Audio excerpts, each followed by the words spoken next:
You're listening to Safari Scoop, where we take you inside the heart of Africa, one story at a time. I am Baraka. And I am Margaret. Today we are bringing you another quick look into the wildlife moments and magic that makes African safari truly unforgettable. Hey, welcome to another episode of Safari Scoop, and this is the Christmas and New Year's special, I would say the holidays. So we're going to look at how Christmas and New Year's is celebrated here in Tanzania or in Africa. I don't know if other African countries celebrate it the same as we do here, but to us, it's a season of togetherness. It's a season that brings people together. We all are working, we all are maybe studying or doing some other stuff in the city. But when it comes to the holiday season in December, that's when everybody goes back home. Tanzania is a very diverse country. We have about 120 tribes. And I would say each tribe has their own way of celebrating the holidays.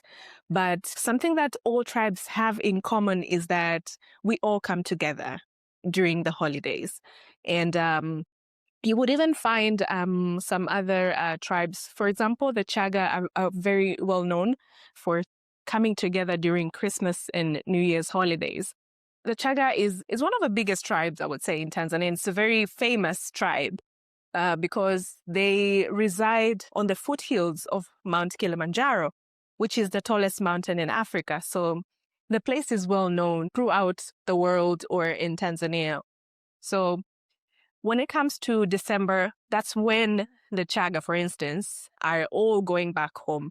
We even have like a word we say, wanaenda kuhesabiwa. It's a Swahili word where they say they have to be counted. So you find the whole clan back home and everybody's home. And Chagas are well known to love meat. They eat a lot of meat and they love alcohol. There's a famous drink which is called mbege. So there's plenty of mbege, there's plenty of meat. And the kind of celebrations that they do is that they don't go to the butcher or the butcher shops to buy meat. Usually you have to like buy a whole goat or a whole cow, slaughter it, and cook it in different types of ways. They have like local dishes like machalari, where you cook, because the Chaga community is also very good in agriculture. The land is very fertile from the foothills of Mount Kilimanjaro. So you'll find a lot of banana trees along Chaga villages. And banana is like one of the biggest dish. So you find every dish or most of the dishes involve banana cooking. So I will give an example of some of the families that usually come together. You would find people working in different regions, especially our business capital, which is Dar es Salaam. So people stay in Dar es Salaam. But when it comes to December, people have to go back home. They have to go back to Moshi. Moshi is like one of the districts in Kilimanjaro region. So Moshi becomes alive. Because if you go to Moshi in other months, if you say you go to Moshi in like February or in March, you would find it's like a very, very chilled and cool town. But then if you go to Moshi in December, that's when everybody's there. That's when everybody comes together. Because, even with children, schools are closed, so families travel. And sometimes you would even find like traffic jams in the highway. Like it's a maybe 400-kilometer highway, but you find traffic jams because everybody goes back home, and it's a huge, huge celebration. And that's just one region where they celebrate Christmas and New Year's like that. But if you go to like coastal regions, say like Dar es Salaam, where people decide to like celebrate it, I would say in a way that, because it's a lively place, it's a party place. So you would find some bars that have like parties for days. Like you find like a whole week with set of parties, like beach parties And that's how people celebrate Christmas and New Year's. But also still there's that togetherness with friends and family. People cook like famous dishes like pilau or machalari. So it's a sense of coming together and celebrating together. When you go across in the islands of Zanzibar, I was in Zanzibar one New Year, and I would say I always joke about December in Zanzibar because everybody is in Zanzibar. Everybody wants to be in the island. And I always tell my friends, like, I feel like maybe this time Zanzibar is going to sink because it's just too packed. There's just so many people in Zanzibar.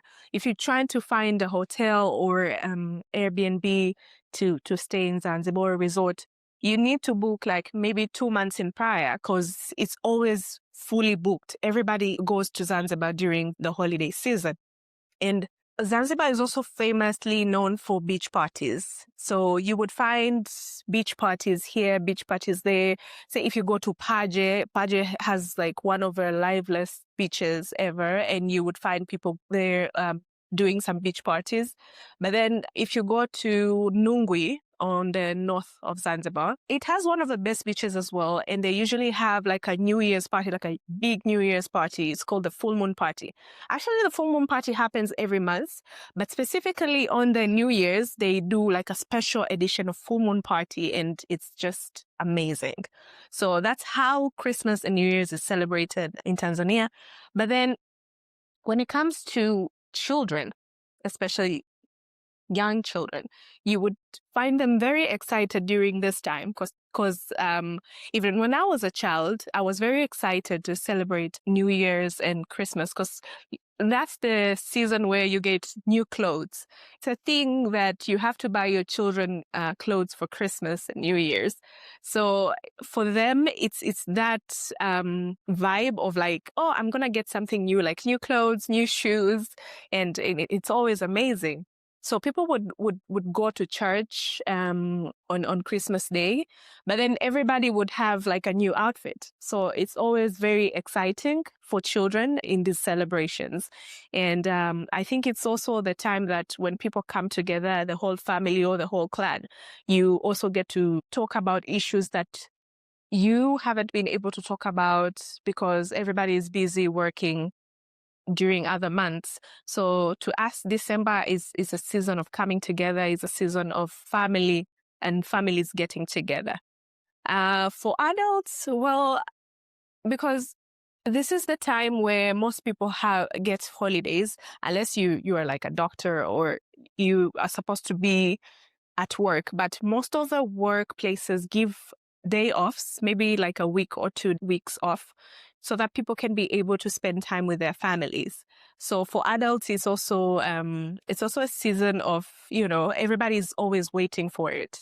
And there's always a joke that people make that you finish all your money in December because like there's so much to do and it all costs quite a lot.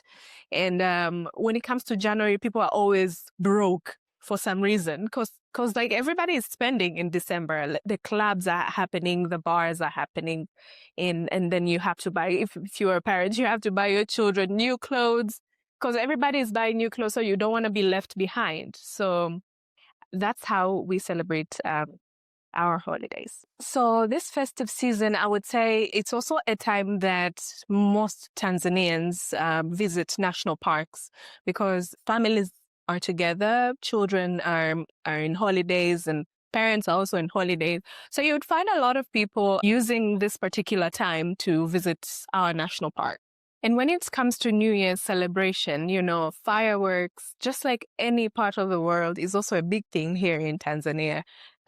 You would find most of the big hotels or open spaces like beach, open beaches, they do fireworks. And everybody is gathered there to do the countdown for New Year's, and it's done in different places. If you're in Zanzibar, most likely it will be by the beach. If you're in Arusha, most likely it will be, by like a tall building or a hotel. And that's how we celebrate our holidays here in Tanzania. And without further ado, let me wish you all a happy holidays, Merry Christmas, and Happy New Year 2026. Let us know in the comments below how you celebrate your holidays wherever you are from any part of the world. And you're welcome to Tanzania. I know this time might be late, but hopefully next time we might be able to celebrate the holidays together. Thanks for joining us on A Safari Scoop. If you enjoyed today's story, follow the podcast for more moments from the wild to vibrant cultures and stunning shores. Until next time, stay curious, Stay inspired, and keep Africa in your heart.